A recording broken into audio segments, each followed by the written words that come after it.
Look guys, I'm in my room again, just like I said. Today is July 22nd, and I know I said I'd make a video every day, and I will after today. Today was my dad's birthday, and so I've been preparing all week, getting presents and cake and all this exciting stuff, because you only turn 37 once, because 37 is a prime number. Like, Diane, she turned 32 a couple weeks ago. But that's like turning 16 twice, so that's just not the same. So we've been preparing all day, and I gotta give a shout out to my dad on his birthday, because without him, I wouldn't be here. Neither would my sister Gabby. You've heard me threatening her on the camera before. So, anyways, I have got a new book list to start reading. First and foremost is my book for school, The Pursuit of Holiness. I need to finish reading this by August 22nd. Probably before then, actually. But that's the due date. Anyways. So, thanks to Starkey, I can officially annotate it correctly. Scriptures, big ideas, and side notes. All in different colors. I also have questions in red, but that's like questions I have for myself.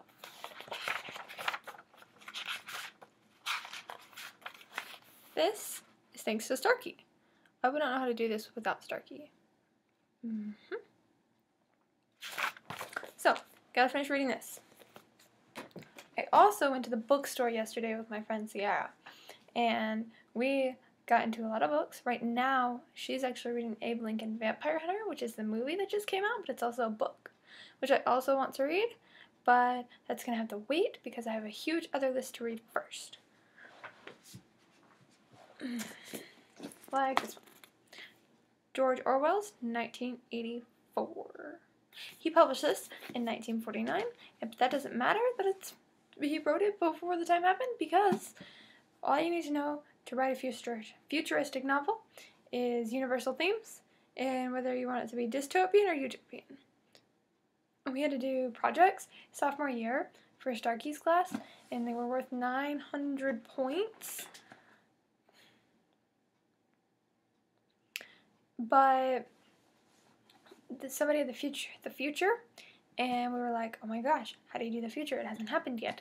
You either did utopian or dystopian, or you did like this one group in our classes who did both. They split the room in half, utopian and dystopian, and depending on which side you were on, that's what the activity you did.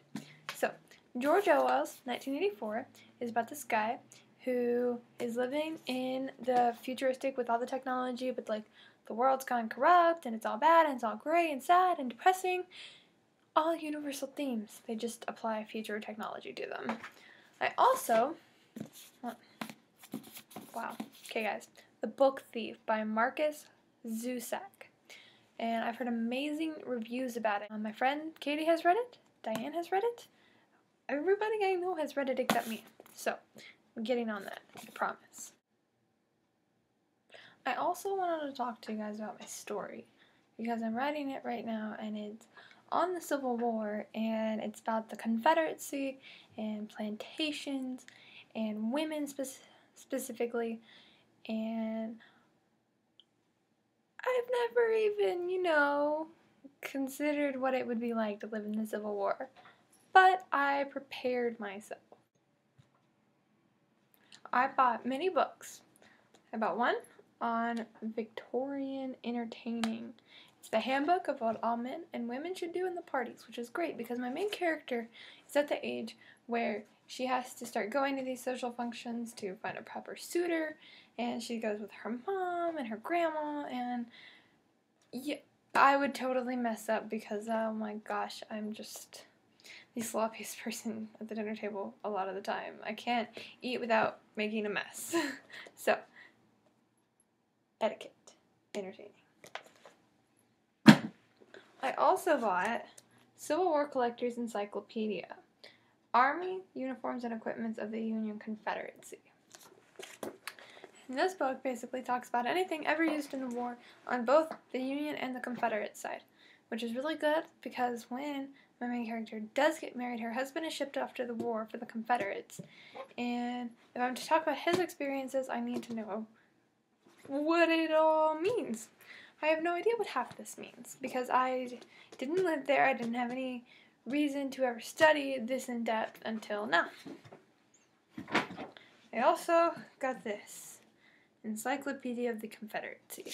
It's a 4-volume edition, and I checked that one out from the library, and I have the 4th one because it specifically talks about women, and talks about women on the Confederate side and the Union side, and it talks about slave women on the Confederate and Union side, and it's very useful research. And that's one of the things that writers have to do, is they have to research. They have to research what they're writing, unless they're writing a biography, in which case they've already lived. But most likely, especially if you're a fiction writer, you haven't lived it. Even if you're a nonfiction writer and you're writing about history or something of the sort, you haven't lived it. So you have to research, and so that's what I've been doing. Now, questions I want to ask you guys. What makes a good character, besides the fact that they change? Because all characters have to change at some point or another. They go from beginning to climax to the end, and somewhere in there, and anywhere in there, they have to make a change. They have to realize what's most important to them and how they're going to survive that. Normally, that happens right after the climax. Just a little bit after, or right in between. How do you name a character? Obviously, I talked about that, and you have to be proper with it and everything, but you also want your names to have meanings. So how do you name your character? How do you figure out what your character is going to look like? Obviously, if I wanted, I could make every character blonde and blue-eyed and have glasses and be freakishly awkward. One of the first things you have to do is figure out what your character is going to look like, act like, speak like, all of the minor little details that make your character specific and unique. Your characters can have traits resembled after you, but you don't want them to be exactly like you, because personally I would not want to put myself through most of the stuff that I put my characters through. That's just me. Anyways, if you guys have any suggestions of any other books I read, answer any of my questions, anything at all, just leave it in the comment box wherever you view this. And that's it, guys.